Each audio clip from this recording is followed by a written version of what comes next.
Hello students, आपके अपने channel में स्वागत है। आज के हम इस वीडियो में पढ़ने वाले हैं क्लास 10th के एनसीईआरटी मैथ एक्सरसाइज 3.5 के बारे में। हमने इसके पीछे के भी वीडियो में एक्सरसाइज 3.5 के बारे में हमने पढ़ाया है।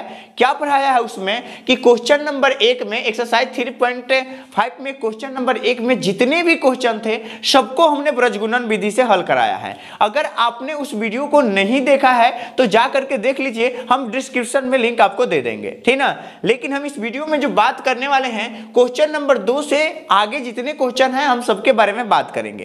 तो देखिए क्वेश्चन नंबर 2 में आपका क्या है कि क्वेश्चन नंबर 2 जो है बिहार बोर्ड में बहुत बार ये क्वेश्चन पूछा गया है। कैसे क्वेश्चन पूछता है कि आपको दो रैखिक समीकरण युग्म दे देते हैं और आपसे कहे जाते हैं कि के का मान ज्ञात कीजिए, ए और बी का मान ज्ञात कीजिए, तो आपको ज्ञात करना होता है, ठीक ना। ये बहुत ही सिंपल क्वेश्चन होते हैं, बस आपको इसको समझना होगा, ठीक है। तो चलिए क्वेश्चन नंबर हम 2 को समझते हैं कि क्वेश्चन नंबर 2 में आपका क्या है। देखिए क्वेश्चन नंबर 2 जो आपका कह रहा है कि ए और बी के किन मानों के लिए, ध्यान से समझना है इस क्वेश्चन को, ठीक है, क्योंकि ये जो क्वेश्चन है बहुत ही VVI क्वेश्चन है, एग्जाम में कहीं ना कहीं इसको पूछ ही देता है, समझ रहे हैं ना। तो ये कह रहा है कि ए और बी के किन मानों के लिए रैखिक समीकरण युग्मों के, ठीक ना, अपरिमित रूप से अनेक हल है। क्या कर रहा है? अपरिमित रूप से अनेक हल यानी कि होंगे। कह रहा है कि आपको दो रैखिक समीकरण दिया गया है और कह रहा है कि ए और बी के किन मान, मतलब ए और बी का मान ज्ञात कीजिए, जबकि हमको कंडीशन दिया गया है कि अपरिमित रूप से ये दोनों जो रैखिक समीकरण हैं अपरिमित रूप से अनेक हल है। आपको तो हमने इसके पीछे के भी वीडियो में हमने बहुत बार बताया है कि अपरिमित रूप से अनेक हल होने के लिए हमको कौन से कंडीशन होते हैं, कौन से कंडीशन होते हैं, ये होते हैं A1 बट्टा A2 बराबर B1 बट्टा B2 बराबर C1 बट्टा C2। ये कंडीशन फॉलो होते हैं, ठीक ना। अपरिमित रूप से अनेक हल जब हमारा समीकरण होता है तो ये कंडीशन को हमको फॉलो करता है, समझ में आ रहा है ना। तो ये कंडीशन हमको दिया गया है और कह रहा है कि हमको ए और बी का मान ज्ञात करके बताइए, समझ रहे ना। तो चलिए बहुत ही सिंपल है, थोड़ा सा लॉन्ग होगा लेकिन बहुत सिंपल होगा, समझ रहे हैं ना। आपको ऐसे डर जाते हैं, कितने विद्यार्थी तो ऐसे देख कर डर जाते हैं, क्या अरे बाप रे इतना बड़ी बड़ी बड़ी बड़ी माने हैं, कैसे लेकर के हल करेंगे। देखिए बिल्कुल चुटकियों में हम इसको हल करेंगे और आपको समझ में भी आ जाएगा, समझ रहे हैं ना। तो चलिए सबसे पहले आपको क्या करना होगा, इस क्वेश्चन को जब भी आपको इस तरह का क्वेश्चन दिया जाए तो सबसे पहले आप क्या करना होगा, A1 ले लेना है। क्या लेना है? A1 ले लेना है। आप ऐसे भी कर सकते हैं यहाँ पर कि प्लस में है इधर आएगा तो माइनस में, प्लस में है इधर आएगा तो माइनस में, समझ रहे हैं ना। मतलब हम ऐसे लिख लेंगे इसको, सॉल्यूशन में आप ऐसे लिख लीजिएगा, कैसे 2x + 3y अब प्लस में इधर आएगा तो माइनस में 7 = 0। हमको हमेशा जो होता है A1x + B1y + C1 = 0 के रूप में हमको डालना होता है, समझ में आ रहा ना। इसी तरह से हम क्या करेंगे कि इसको भी लिख लेंगे, कैसे, यहां पर लिखेंगे a - bx + b + a, ठीक ना, y और इक्वल टू नहीं, प्लस में इधर आएगा तो काची में हो जाएगा, माइनस में हो जाएगा। तो माइनस में आपका हो जाएगा 3a + b -2, ये माइनस में हो जाएगा, प्लस में इधर आया तो माइनस में, बराबर में कुछ नहीं तो 0। तो आपको क्या करना है कि इस तरह के अगर समीकरण आपको दिए जाएंगे तो आपको क्या करना है, बराबर के इधर लेकर के चले आना है अचर राशि को, ठीक ना। तो हमारा कुछ इस तरह से बन जाता है। अब इसके बाद करना है क्या कि बारी बारी से आपको A1 लेना पड़ेगा ना, A1 B1 C1 A2 B2 C2 आपको निकालना पड़ेगा, ठीक है। तो आप A1 बराबर यहाँ पर हमको क्या मिल जाएगा, 2 मिल जाएगा, B1 बराबर आपको क्या मिल जाएगा, 3 मिल जाएगा, और C1 बराबर क्या मिल जाएगा, C1 बराबर हमको 7 मिल गया, समझ रहे हैं ना। और यहां पर देखेंगे तो A2 बराबर हमको क्या मिल जा रहा है, A - B मिल जाएगा, ठीक है। उसके बाद B2 बराबर क्या मिल जाएगा हमको, B2 बराबर हमको मिल जाएगा A + B मिल जाएगा। बहुत ही ध्यान से देखना है इसको, समझ रहे हैं ना। और C2 बराबर क्या मिल जाएगा, ये पूरा सेट, ठीक ना, माइनस यानी कि 3a + b - 2, ये हमको C2 = मिल गया, ठीक ना। आपको सवाल क्या कर रहे हैं कि अपरिमित रूप से अनेक हल होंगे, अपरिमित रूप से अनेक हल होंगे। इसके लिए कंडीशन तभी हमने बताया था, तो आप यहां पर लिखिएगा कि अपरिमित रूप से अनेक हल होंगे, ठीक है। अपरिमित रूप से अनेक हल होंगे, ठीक है, होंगे यदि कब, जब हमारा कंडीशन ये रहेगा A1 बट्टा A2 बराबर B1 बट्टा B2 बराबर C1 बट्टा C2। अगर ये कंडीशन रहता है तो अपरिमित रूप से अनेक हल होता है। तो आपको क्या करना है कि इस कंडीशन के जैसा आपको इसको भी लिख लेना है, किसको, यहाँ पर जो माने हैं। तो a1 बटा a2 क्या हो जाएगा, देखिए तो 2 बटा a माइनस b हो जाएगा, ठीक है, बराबर b1 बटा b2। तो b1 का मान क्या है 3 बाई क्या हो जाएगा a प्लस b हो जाएगा, ठीक ना, बराबर c1 बटा c2। तो c1 का मान क्या है -7 बटा क्या हो जाएगा -3a प्लस b -2 हो जाएगा, ठीक ना। तो हमने क्या किया कि इस कंडीशन के रूप में हमने लिख लिया। अब हमको क्या करना है कि हमको a और b का मान ज्ञात करना है। तो a और b के मान ज्ञात करने के लिए आपको क्या करना है कि सबसे पहले क्या कीजिएगा कि इन दोनों को ले लीजिएगा, इसको और इसको दोनों को बराबर में ले लीजिएगा, क्योंकि ये सारे एक दूसरे के बराबर है, समझ रहे हैं ना।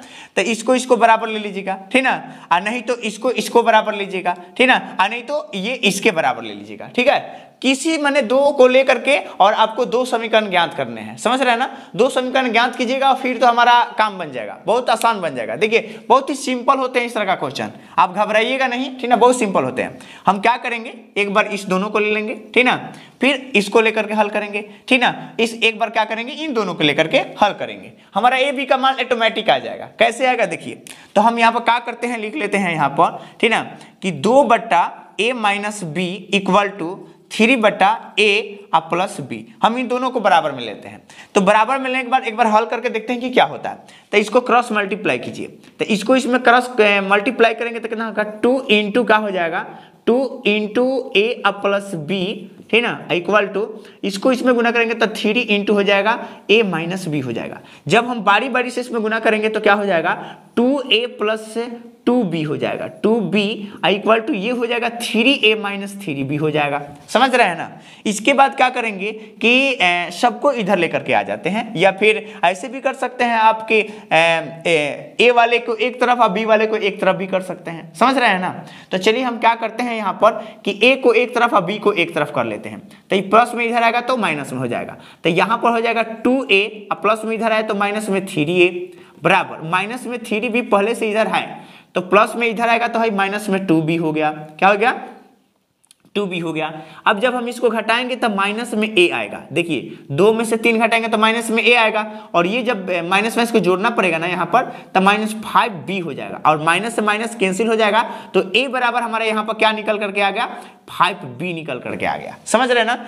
a बराबर हमारा 5b आ गया। अब चाहे तो इसको समीकरण 1 मान सकते हैं, ठीक ना। अब a बराबर 5b आ गया। अब हमको क्या करना है, यहाँ पर आपको क्या करना है कि एक बार इसको और इसको बराबर ले लेना है, एक बार इसको और इसको बराबर लेकर के देखते हैं कि क्या आता है। यहाँ से a का मान आ गया 5b, ठीक ना, और इसको लेकर के देखते हैं कि क्या आता है, ठीक है। तो यहाँ पर हम लिख लेते हैं 3 बटा a plus B equal to, ठीक ना, -7 बाई कितना है -3 इंटू यहाँ पर ऐसे दिया गया है, ठीक ना, कि -3a प्लस b -2 ऐसे हमको दिया गया है। अब चाहे तो माइनस माइनस कैंसिल कर सकते हैं, समझ रहे हैं ना, माइनस माइनस कैंसिल हो गया। अब हम क्या करेंगे इसको और इसमें मल्टीप्लाई करेंगे, कैसे, ऐसे 3 इंटू 3a प्लस b -2 और इसको हम 7 में करेंगे, बराबर में चला जाएगा तो 7 इंटू a प्लस b और हो गया ये। अब हम क्या करेंगे बारी बारी से थोड़ा गुना कर लेते हैं, इसको करेंगे कैसे, तितीरी के 9a हो जाएगा ना। इसके बाद इसमें जब गुना करेंगे तब प्लस 3b और माइनस 3 दूनी के क्या हो जाएगा 6 हो जाएगा। अब इसको जब इसमें गुना करेंगे तब 7a और प्लस क्या हो जाएगा 7b हो जाएगा, समझ रहे हैं ना। अब हम क्या करते हैं कि चर वाले पद को एक तरफ और अचर वाले पद को एक तरफ कर लेते हैं। कैसे, यहाँ पर देखिए अगर हम 9a लिख देते हैं, इसको ज्यों कहते हैं प्लस 3b ज्यों कहते हैं, ठीक ना, प्लस में उधर जाएगा तो माइनस में उधर जाएगा तो प्लस में, इन दोनों को इधर बुला लेते हैं तो ये हो जाएगा -7a और -7b हो जाएगा, ठीक ना। अब माइनस में इधर आएगा तो क्या हो जाएगा प्लस में हो जाएगा आपका 6 हो जाएगा, ठीक है। अब इसके बाद थोड़ा सा जोड़ घटा लेते हैं, 9 में से 7 गया, 9 में से अब 7 घटा दीजिएगा तो कितना होगा, यहाँ पर 2a हो जाएगा, कितना हो जाएगा 2a हो जाएगा, और 3b में से यहाँ पर 7b घटाएंगे तो कितना हो जाएगा -4b हो जाएगा, कितना हो जाएगा -4b हो जाएगा। अब बराबर में क्या होगा हमारा 6 होगा। तो ये हमारा एक समीकरण आ गया। अब चाहे इस समीकरण को तो आप 2 मान सकते हैं, ठीक है, समीकरण हमने 2 मान लिया इसको। अब क्या करना है कि देखिए यहाँ पर a का मान आया है नीचे हमको 5b और यहाँ पर एक समीकरण आया है। अगर हम क्या करें कि प्रतिस्थापन विधि से अगर हम इसको हल करें, कैसे लिखेंगे यहाँ पर कि समीकरण 1 से किसका, समीकरण 1 से a का मान, ठीक ना, समीकरण 2 में रखने पर, किस में रखने पर, समीकरण 2 में समीकरण 2 लिख लीजिएगा, में रखने पर। तो अगर हम क्या करें कि a के मान को उठा करके समीकरण 2 में रख दें तो क्या हो जाएगा, a का मान हमारा क्या आया है 5b आया है, तो ये तो हो जाएगा 2 × 5b, अब माइनस हो जाएगा 4b इक्वल टू हो गया 6, हो गया ना। अब यहां से क्या हो जाएगा 5 दूनी के 10, 10b minus 4b equal to क्या हो गया 6, 10b में से 4b जाएगा यानी कि 10 में से 4 गया, कितना हो जाएगा आपका 6b हो जाएगा, इक्वल टू क्या होगा 6, और ये जो है b इक्वल टू यहाँ पाएगा 6 बटा के क्या हो जाएगा 6 आ जाएगा। कैसे, ये 6 चला जाएगा कटाने और कट करके b का मान क्या आ गया 1 आ गया। अब यहां से हम ऐसे लिख सकते हैं कि b का मान समीकरण किस में रखने पर, समीकरण 1 में रखने पर, ठीक ना। यानी कि हम क्या करेंगे, इस b के मान को लेकर के और समीकरण 1 यहां पर है, समीकरण 1 में रख देंगे तो a का मान आ जाएगा 5 गुने b का मान क्या है 1 है, अब गुना करेंगे तब 5 एकम 5। देखिए बहुत सिंपल है कि नहीं है, बहुत सिंपल है। यहां पर हमारा a का मान आ गया 5 और b का मान आ गया आपका क्या 1 आ गया, और इसी तरह से जो है आपको a और b का मान ज्ञात करना होता है, ठीक है। तो ये जो था हमारा क्वेश्चन नंबर 2 का एक था, इसमें 2 क्वेश्चन हैं, ठीक ना, जिसमें आपको हम क्वेश्चन नंबर 1 का सॉल्यूशन हमने कर लिया, ठीक ना, a और b का मान निकल गया। तो चलिए अब इसके क्वेश्चन नंबर 2 में भी देखते हैं कि 2 के 2 देखते हैं कि क्या है। इसमें आपको कहा जा रहा होगा k का मान ज्ञात करने के लिए, और वो भी बहुत सिंपल है, आप इजीली बना लीजिएगा, समझ रहे हैं ना। चलिए तो हम इसके आगे के क्वेश्चन को देखते हैं, ठीक है। तो देखिए इसके बाद जो है हमारा क्वेश्चन नंबर 2 के 2 क्या कर रहा है, कह रहा है कि k के किस मान के लिए निम्न रैखिक समीकरणों के युग्म का कोई हल नहीं है। मतलब आपको क्या कहा जा रहा है कि k के मान ज्ञात कीजिए, हम 2 समीकरण दे रहे हैं और एक और कंडीशन दिया गया है कि इसका कोई हल नहीं होंगे, तब आपको क्या करना है कि k का मान ज्ञात करना है। आपको 2 समीकरण दिए गए हैं, समझ रहे ना। ये भी बहुत सिंपल है, क्या है बहुत सिंपल है। इसमें कह रहे हैं कि कोई हल नहीं होंगे, आपको हमने बताया था ना कि कोई हल नहीं होने के लिए कंडीशन क्या होते हैं कि a1 बटा a2, देखिए ये होता है a1 बटा a2, ठीक ना, a1 बटा a2 होता है बराबर b1 बटा b2 होता है, ठीक है, लेकिन नॉट इक्वल टू होता है c1 बटा c2। ये होता है कोई हल नहीं होने के लिए, ठीक ना। मतलब a1 बटा a2 बराबर b1 बटा b2 होंगे, लेकिन c1 बटा c2 बराबर नहीं होंगे, कोई हल नहीं होने के लिए, समझ रहे हैं ना। तो चलिए हम इसको क्या करते हैं, सबसे पहले सोल्यूशन में आपको क्या करना होगा कि इसको इधर लेकर आ जाइएगा, ठीक ना।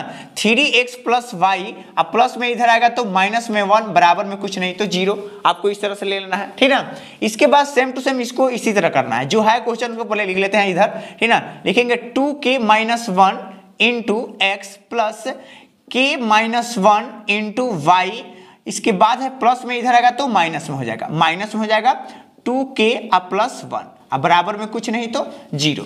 तो ये हो गया हमारा समीकरण। अब क्या करेंगे, हमको a1 b1 c1 a2 b2 c2 को लेना पड़ेगा, निकालना पड़ेगा इसमें से। कैसे, यहां पर देखिए a1 बराबर हमारा क्या मिल जाएगा 3 मिल जाएगा, उसके बाद b1 बराबर क्या मिल जाएगा, कुछ नहीं है तो 1 मिल जाएगा, क्या मिल जाएगा 1 मिल जाएगा, और c1 बराबर क्या मिल जाएगा -1 चिन्ह के साथ ले लेना है, ठीक है। इसी तरह से यहां पर a2 बराबर आपको क्या मिल जा रहा है, यानी कि 2k -1 मिल जा रहा है, ठीक ना। b2 बराबर क्या मिल जाएगा आपको k -1 मिल जाएगा। उसी तरह से c2 बराबर आपको क्या मिल जाएगा, c2 बराबर यहां पर मिल जाएगा हमको माइनस के साथ 2k प्लस 1 मिल जाएगा, ठीक ना।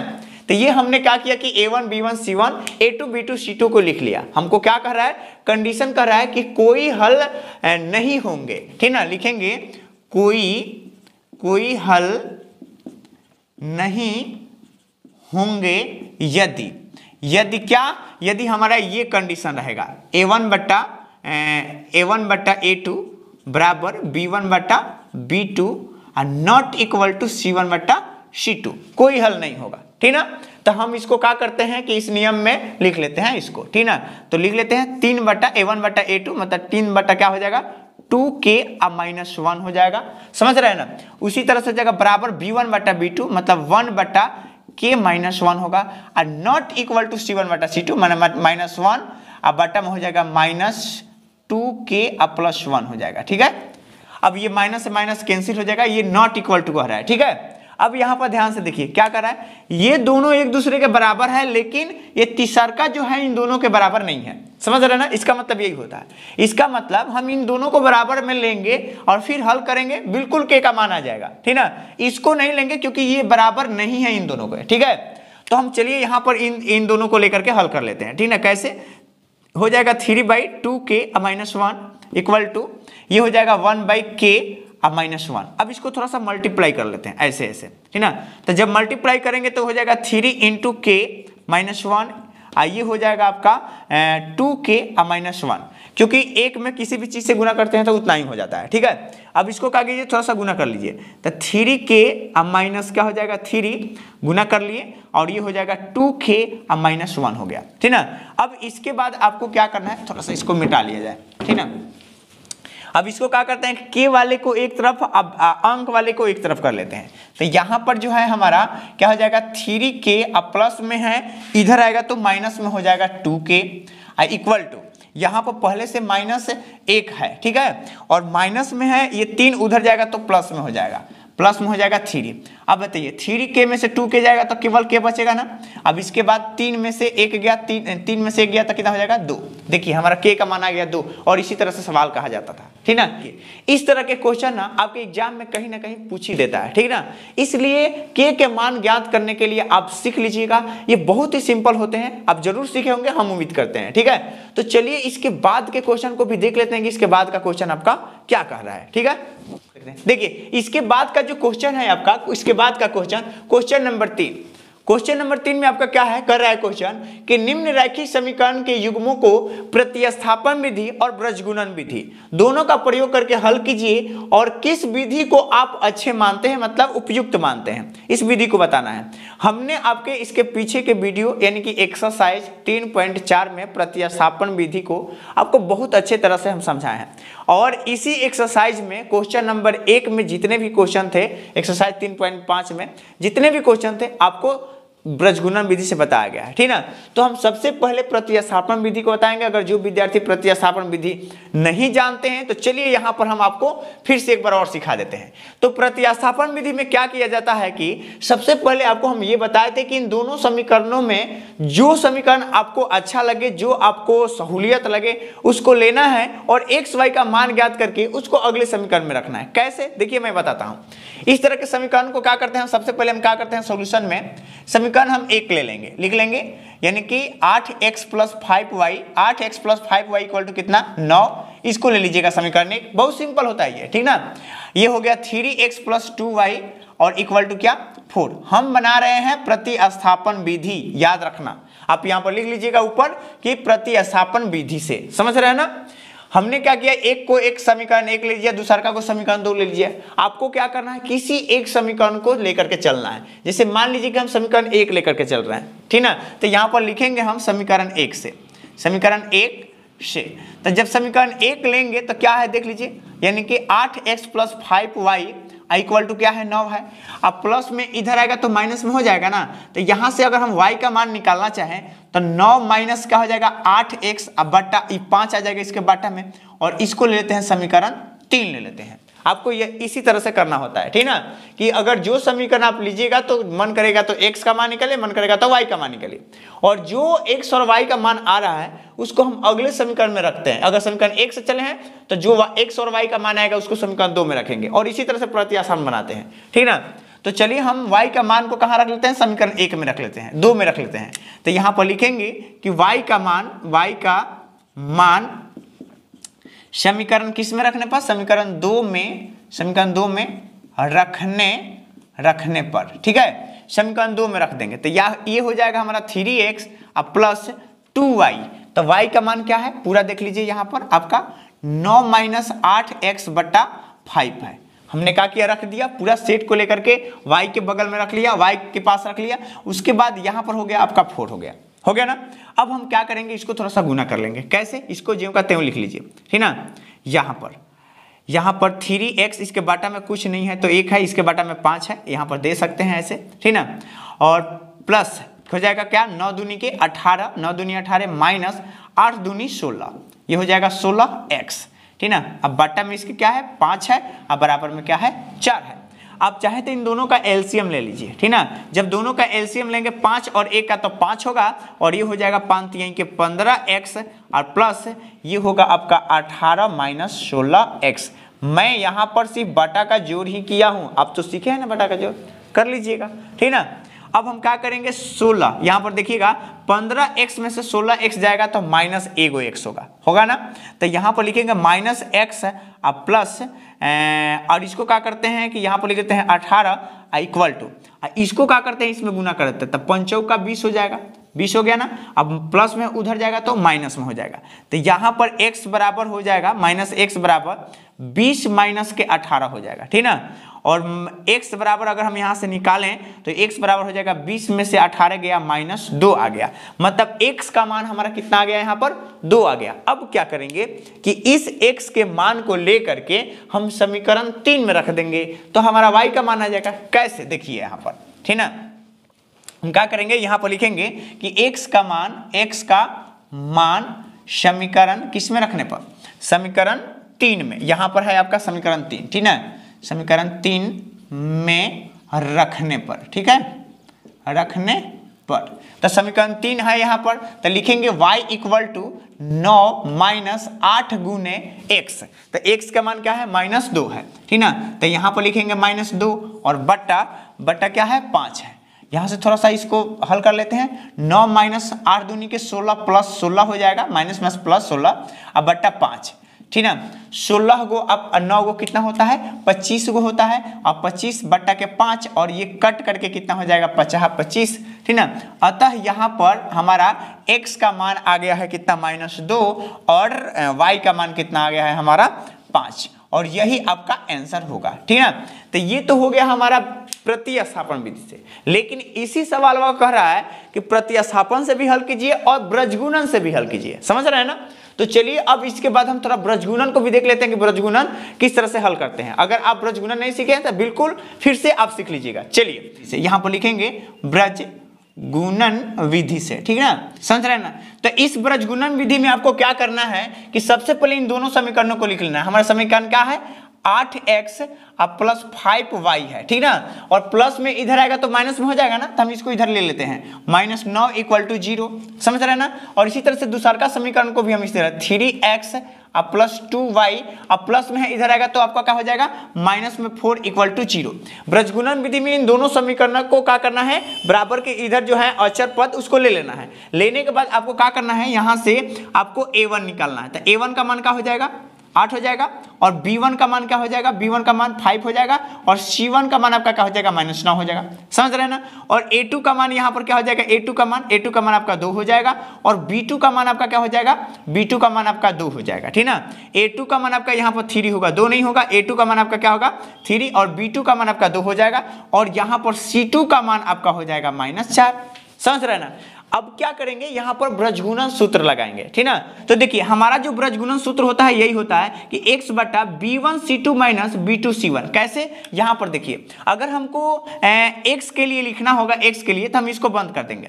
जब बंद करेंगे तो क्या मिल रहा है b1, देखिए यहाँ पर है ना नीचे b1 c2 minus b2 c1 इस तरह से हो जाता है। अगर आपको y वाला पद लिखना है, y वाला, तो y को अगर बंद कर देंगे तो आपको पास क्या मिलेगा c1, यहाँ पर देखिए मिलेगा ना आपको, यहाँ पर मिलेगा आपको c1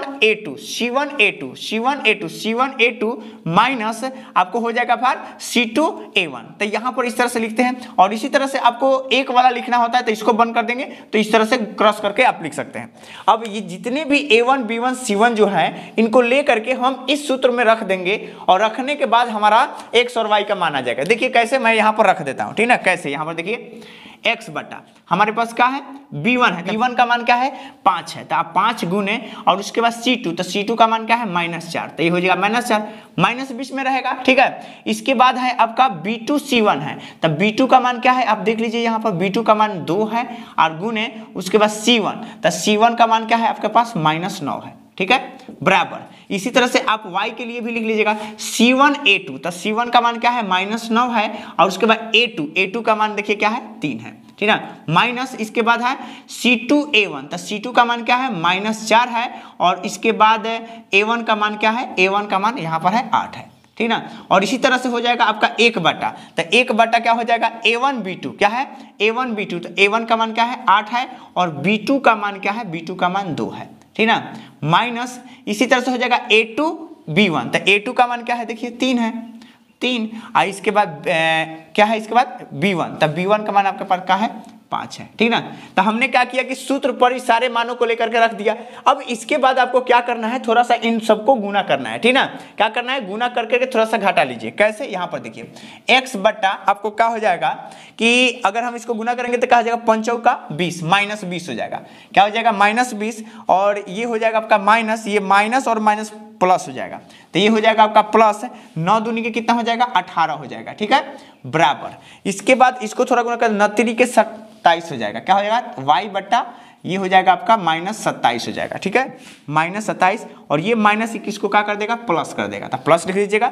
इसके बाद ये हो जाएगा आपका कितना और चौका 32 प्लस 32 हो जाएगा और बराबर में देखिए 8 दूनी के 16 1 बट्टा 16 और माइनस ये हो जाएगा 15, ठीक है, 15। हमने क्या किया कि इन सबको गुना कर लिया। गुना करने के बाद आपको क्या करना है, थोड़ा सा घटा लेना है, ठीक है, तो घटा लीजिएगा माइनस 20। अब जब घटाएंगे यहाँ पर 20 से 18 में से 20 घटाएंगे तो आपको कितना होगा, यहाँ पर 2 होगा, कितना होगा आपका 2 होगा, क्योंकि 18 में से 20 घटाएंगे तो यहाँ पर माइनस होगा और ये हो जाएगा आपका y बट्टा यहाँ पर 32 में से जब 27 घटाएंगे तो कितना होगा 5 होगा और ये जाएगा तो कितना हो जाएगा 16 में से 15 गया 1 हो गया। अब क्या करना है, एक बार फर्स्ट और लास्ट ले लेना है, ठीक है, तो यहाँ पर हो जाएगा -2 इक्वल टू 1, अब x इक्वल टू कितना हो जाएगा -2 हो गया, ठीक ना। और इसी तरह से क्या लेंगे y बट्टा 5 इक्वल टू क्या होगा 1 होगा, तो यहाँ पर y इक्वल टू लेंगे तो 5 हो गया। देखिए तो हमने ब्रजगुणन विधि से भी इसको हल कर दिया।